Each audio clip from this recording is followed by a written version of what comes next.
सियावर रामचंद्र भगवान की जय हो। मोर मुकुट बंसी वाले की जय हो। उमापति महादेव की जय हो। सभी को मेरा राम राम। मेरे चैनल से जुड़े हुए मेरे माता पिता तुल्य भाई बहन तुल्य सभी को मेरा हार्दिक अभिनंदन। आइए शिव पुराण की कथा सुने। कल की कथा में आपको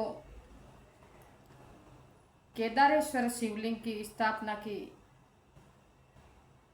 कथा सुनाई। वो पांचवा शिवलिंग था भगवान शंभु के। तो भगवान शिव के 12 ज्योतिर्लिंग है, 12 में से 5वें ज्योतिर्लिंग की आपको कथा सुना दी। अब छठे ज्योतिर्लिंग की कथा सुनिए। छठा ज्योतिर्लिंग उसकी कहाँ पर उत्पत्ति हुई और किसने स्थापना की, वो इस कथा में आप सुने।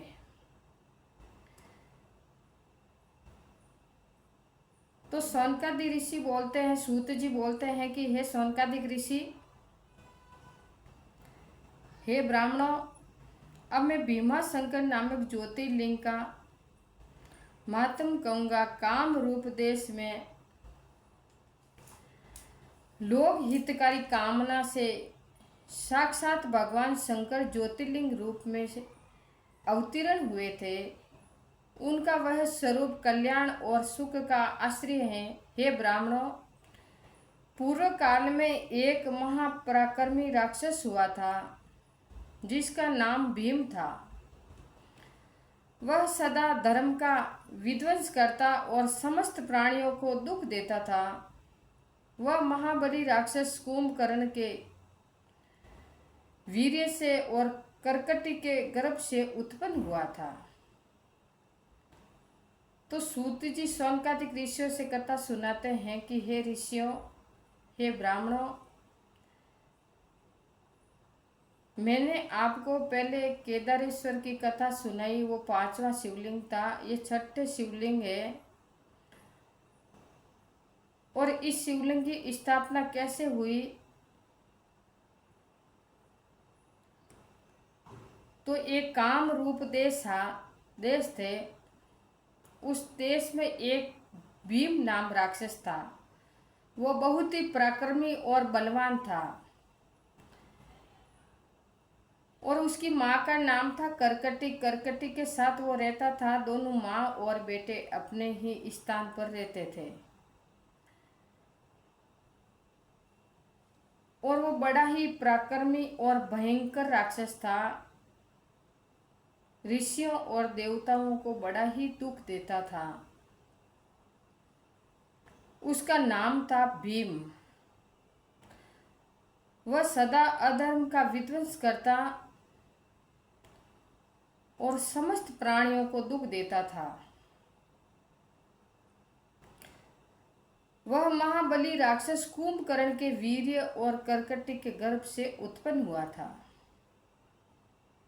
कर्कटी उस माता का नाम था जो भीम नाम के राक्षस थे, तथा अपनी माता के साथ सब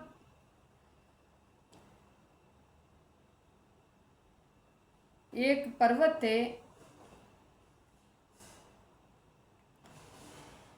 सव्य पर्वत पर निवास करता था। उस पर्वत का नाम था सव्य पर्वत। एक दिन समस्त लोगों को दुख देने वाले भयानक पराक्रमी दुष्ट भीम ने अपनी माता से पूछा कि हे माँ, आप और हम दोनों अकेले ही रहते हैं, लेकिन आपने कभी नहीं बताया कि मेरे पिताजी का नाम क्या है। तो भीम नाम वाला राक्षस अपनी माँ से पूछता है कि हे माँ, मेरे पिताजी कहाँ हैं? तुम अकेली क्यों रहती हो? मैं यह सत्य जानना चाहता हूँ। यथार्थ बात बताओ मुझे। तो कर्कटी नाम वाली उसकी माँ बोली, हे बेटा, रावण के छोटे भाई कुंभकर्ण तेरे पिता थे। भाई सहित उस महाबली वीर को श्री राम ने मार डाला था। मेरे पिता का नाम करकट और माता का नाम पुषक्षी था। विराट और मेरे पति थे, विराट नाम मेरे पति थे, जिन्हें पूर्व काल में राम ने मार डाला।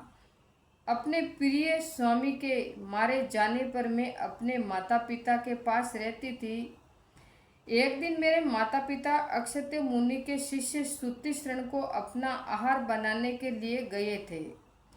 वे बड़े तपस्वी और महात्मा थे। उन्होंने कुपित होकर मेरे माता पिता को भस्म कर डाला। वे दोनों मर गए। तब से मैं बेटा अकेली ही रहती हूँ और अकेली होकर बड़े दुख के साथ इस पर्वत पर रहने लगी। मेरा कोई अवलंबन नहीं रहा है। मैं असहाय और अकेली हूँ।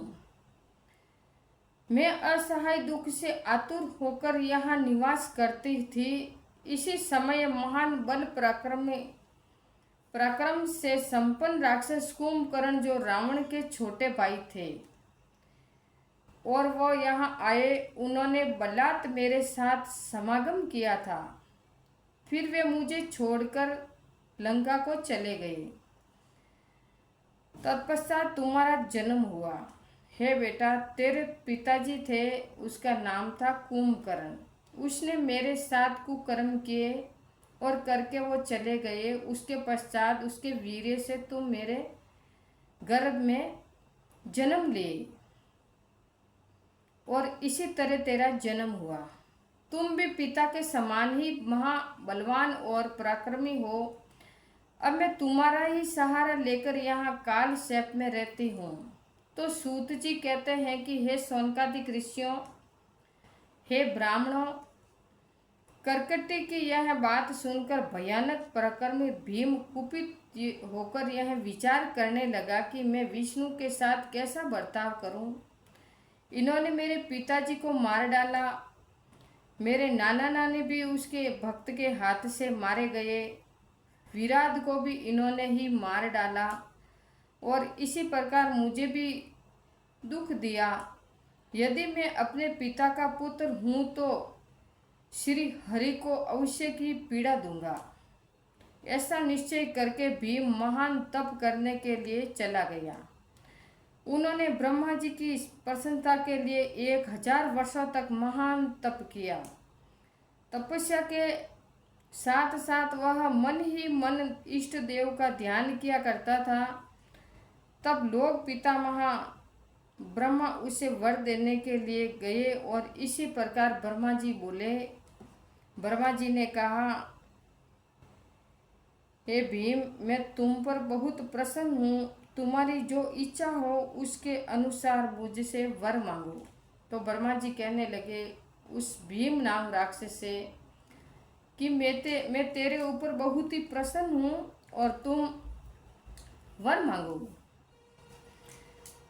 तो भीम राक्षस बोला, हे देवेश्वर, हे कमलासन, यदि आप मेरे ऊपर प्रसन्न हैं और मुझे वर देना ही चाहते हो तो आज मुझे ऐसा बल दीजिए जिसकी कहीं तुलना न हो। तो सूत जी कहते हैं कि ऐसा कहकर उस राक्षस ने ब्रह्मा जी को नमस्कार किया और ब्रह्मा जी भी उसे अभिष्ट वर देकर अपने धाम को चले गए।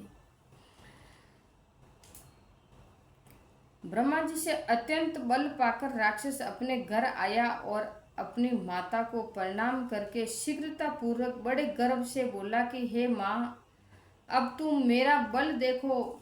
मैं इंद्र आदि देवताओं तथा इनकी सहायता करने वाले श्री हरि का महान संहार कर डालूंगा। ऐसा कहकर भयानक पराक्रमी भीम राक्षस ने पहले इंद्र आदि देवताओं को जीता और उन सब को अपने अपने स्थान से निकाल बाहर किया।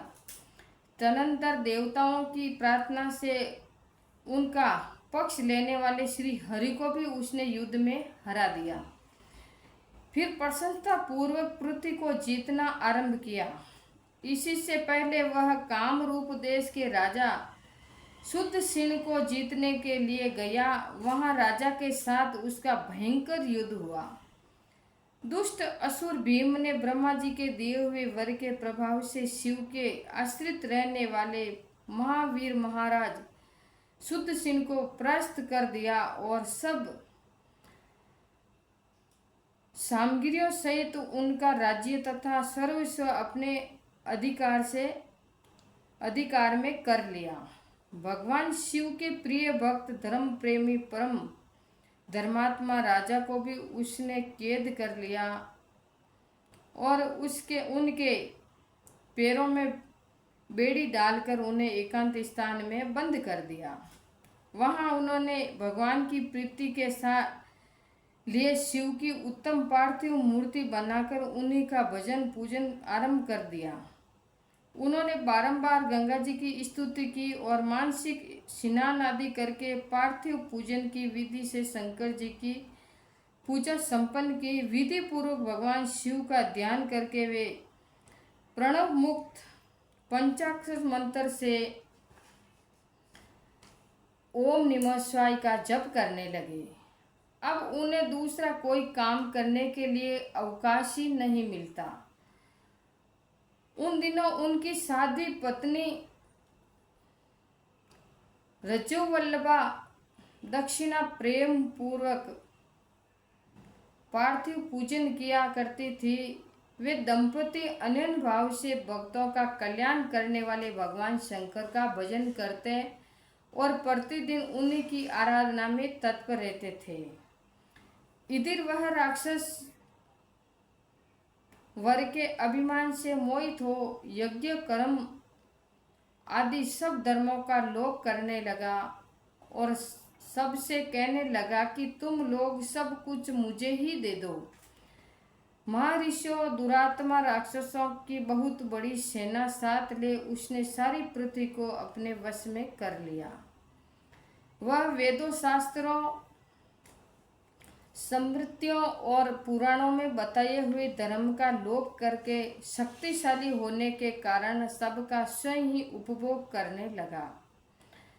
तब सब देवता तथा ऋषि अत्यंत पीड़ित हो महाकोशी के तट पर गए और शिव का आराधन तथा स्तवन करने लगे। उनके इसी प्रकार स्तुति करने पर भगवान शिव अत्यंत प्रसन्न हो और देवताओं से बोले कि हे देवगण तथा हे महर्षियों, मैं प्रसन्न हूँ, वर मांगो वर मांगो, तुम्हारा कौन सा कार्य सिद्ध करूं। तो भगवान शंकर को देवता लोग कहने लगे कि हे देवेश्वर, आप अंतर्यामी हैं, अंत सबके मन की सारी बातें जानते हैं, आपसे कुछ भी अज्ञात नहीं है। हे प्रभु, हे महेश्वर, कुंभकर्ण से उत्पन्न करकटी का बलवान पुत्र राक्षस भीम ब्रह्मा जी के दिए हुए वर से शक्तिशाली हो देवताओं को निरंतर पीड़ा दे रहा है। अंत आप इस दुखदायी राक्षस का नाश कर दीजिए, हम पर कृपा कीजिए। हे प्रभु, आप विलंब नहीं कीजिए। हे शंभु, आप जल्दी हम लोगों के दुख को दूर कीजिए। तो देवताओं की विनती स्तुति करने पर शंभु भगवान शंकर बोले, हे देवताओं, काम रूप देश के राजा शुद्ध सिंह मेरे श्रेष्ठ भगत हैं, उनसे मेरा एक संदेश कह दो, फिर तुम्हारा सारा कार्य शीघ्र ही पूरा हो जाएगा। उनसे कहना कि कामरूप देश के अधिपति महाराज शुद्धिष्ण प्रभु, तुम मेरे विशेष भक्त हो, अंत प्रेम पूर्वक मेरा भजन करो। दुष्ट राक्षस भीम ब्रह्मा जी का वर पाकर प्रबल हो गया है, इसीलिए उसने तुम्हारा तिरस्कार किया है, परंतु अब मैं उस दुष्ट को मार डालूंगा, इसी में कोई संदेह नहीं है। तो सूत जी कहते हैं कि हे ब्राह्मणों, हे ऋषियों, तब उन सब देवताओं ने प्रसन्नता पूर्वक वहां जाकर उन महाराज से शंभु की कही हुई सारी बातें कह सुनाई। उनसे वह संदेश कहकर देवताओं और महर्षियों को बड़ा आनंद हुआ। और वे सब के सब शीघ्र ही अपने अपने आश्रम को चले गए। इधर भगवान शिव भी अपने गणों को साथ लोग हित की कामनाओं से अपने भक्त की रक्षा करने के लिए सादर उसके निकट गए और गुप्त रूप से वही ठहर गए। इसी समय काम रूप नरेश ने पार्थिव शिव के सामने गाढ़ स्थान लगाना आरंभ किया। इतने में ही किसी ने राक्षस से जाकर कह दिया कि राजा तुम्हारे नाश के लिए कोई पुष्टना कर रहा है। यह समाचार सुनते ही वह राक्षस कुपित हो उठा और उनको मार डालने की इच्छा से नंगी तलवार लेकर हाथ में लिए राजा के पास गए। वहां पार्थिव आदि जो सामग्री स्थित थी उसे देखकर वह उसके प्रयोजन और स्वरूप को समझकर राक्षस ने वही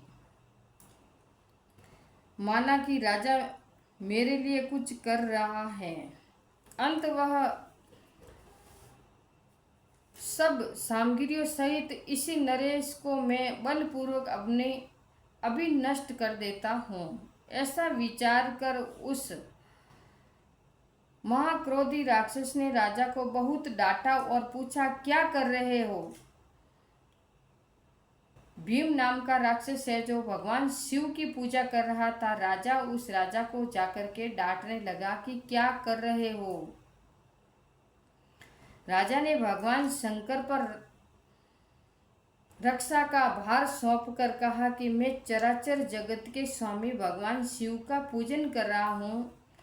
तब राक्षस भीम ने भगवान शंकर के प्रति बहुत तिरस्कार युक्त दुर्वचन कहकर राजा को धमकाया और भगवान शंकर के पार्थिव लिंग पर तलवार चलाई। वह तलवार उस पार्थिव लिंग का स्पर्श भी नहीं करने पाई कि उससे साक्षात भगवान हर वहां प्रकट हो गए। बोले भगवान भोलेनाथ की जय हो। भगवान हर प्रकट हो गए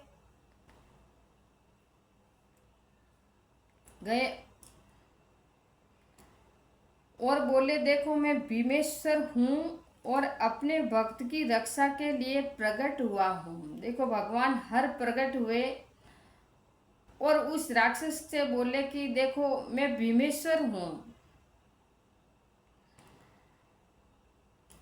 और मैं अपने भक्तों को सुख देने और भक्तों की रक्षा करने के लिए यहाँ प्रकट हुआ हूँ। मेरा पहले से ही यह व्रत है कि मैं सदा अपने भक्त की रक्षा करूं। इसीलिए भक्तों को सुख देने वाले मेरे बल की ओर दृष्टिपात करो। ऐसा कहकर भगवान शिव ने पिनाक से उसकी तलवार के 2 टुकड़े कर दिए। तब उस राक्षस ने फिर अपना त्रिशूल चलाया, परंतु शंभु ने उस दुष्ट के त्रिशूल को भी सैकड़ों टुकड़े कर डाले। तदनंतर शंकर जी के साथ उसका घोर युद्ध हुआ, जिससे सारा जगत सुप्त हो उठा। तब नारद जी ने आकर भगवान शंकर से प्रार्थना की और नारद जी बोले, लोगों को भ्रम में डालने वाले महेश्वर मेरे नाथ, आप क्षमा करें, मुझे क्षमा करें। तिनके को काटने के लिए कुल्हाड़ा चलाने की क्या आवश्यकता है? शीघ्र ही इसी का संहार कर डालो। नारद जी के इसी प्रकार प्रार्थना करने पर भगवान शंभु ने हुंकार मात्र से उस समय समस्त राक्षसों को भस्म कर डाला। हे मुने, सब देवताओं के देखते ही देखते शिवजी ने उन सारे राक्षसों को दंत कर दिया। तदनंतर भगवान शंकर की कृपा से इंद्र आदि समस्त देवताओं और मुनीश्वरों को शांति मिली तथा संपूर्ण जगत स्वस्थ हुआ। उस समय देवताओं और विशेषत मुनियों ने भगवान शंकर से प्रार्थना की कि हे प्रभु, आप यहाँ लोगों को सुख देने के लिए सदा निवास इधर ही कीजिए। यह देश निंदित माना गया है। यहाँ आने वाले लोगों को प्राय दुख ही प्राप्त होता है, परंतु आपका दर्शन करने से यहाँ सबका कल्याण होगा। आप भीमा शंकर के नाम से विख्यात होंगे और सबके संपूर्ण मनोरथ की सिद्धि करेंगे। आपका यह ज्योतिर्लिंग सदा पूजनीय और समस्त आपत्तियों का नाश करने वाला होगा। तो सूत जी कहते हैं कि हे ब्राह्मणों, उनके इसी प्रकार प्रार्थना करने पर लोक हितकारी एवं भक्त वत्सल भगवान परम ईश्वर शिव प्रसन्नता पूर्वक वही स्थित हो गए। बोलिए भीमा शंकर भगवान की जय हो। तो भीम नाम के राक्षस को भगवान भोलेनाथ अपने हाथों से ही उसका हुंकार से संहार किया और उसी दिन से भीमा शंकर नाम से वो शिवलिंग प्रसिद्ध हुआ। तो आज आपको भीमा शंकर शिवलिंग की स्थापना कैसे हुई, देवताओं की स्तुति करने पर भोलेनाथ वहीं ठहर गए और भीमा शंकर नाम से प्रसिद्ध हुए। इसी तरह आपको छठे और सातवें शिवलिंग की स्थापना मैंने आपको सुना दी। तो ये सातवें शिवलिंग इनके पश्चात आएगा। ये अभी छठे शिवलिंग की स्थापना भीमा शंकर नाम से प्रसिद्ध हुई। तो एक बार आप जाइए और भीमा शंकर भगवान के दर्शन जरूर कीजिए, क्योंकि भीमा शंकर और केदारनाथ और नागेश्वर, नरभद्रेश्वर बहुत भगवान के शिवलिंग हैं। उनका एक एक करके बखान किया है भगवान ने। सूत जी कथा सुनाते हैं, शौनकादिक ऋषि सुनते हैं और भगवान के एक एक शिवलिंग का बखान करते हैं। और एक एक शिवलिंग में इतनी बहुत सारी शक्ति बताई है कि उनके दर्शन मात्र से ही प्राणी का कल्याण हो जाता है। तो मैंने आपको आज भीमा शंकर भगवान की कथा सुनाई है। जो कुछ बोलने में त्रुटि हो जाए उसके लिए आप क्षमा करें और आप भी अपने घर में प्रयास करें, कथा सुने पढ़े, क्योंकि भारतीय नारी का धर्म होता है कि भगवान के शास्त्र का आश्रय लेना बहुत जरूरी है और भगवान की कथा पढ़ना उसका धर्म है। तो आप भी अपने घर में गीता जी, रामायण जी, भागवत जी, शिव पुराण कुछ भी पढ़ सकते हैं। और देखो, जो माता पिता घर में ये नहीं पढ़ेंगे तो अपने बच्चे कैसे सीखेंगे, क्योंकि ये गोल कलयुग है। तो आपको मेरा यही निवेदन है कि आप भी अपने घर में कथा करें, भगवान का नाम सिमरण करें, भजन करें, भक्ति करें और इसी से अपना जीवन सफल बनावे। श्री राम। बोले राम जी महाराज की जय हो।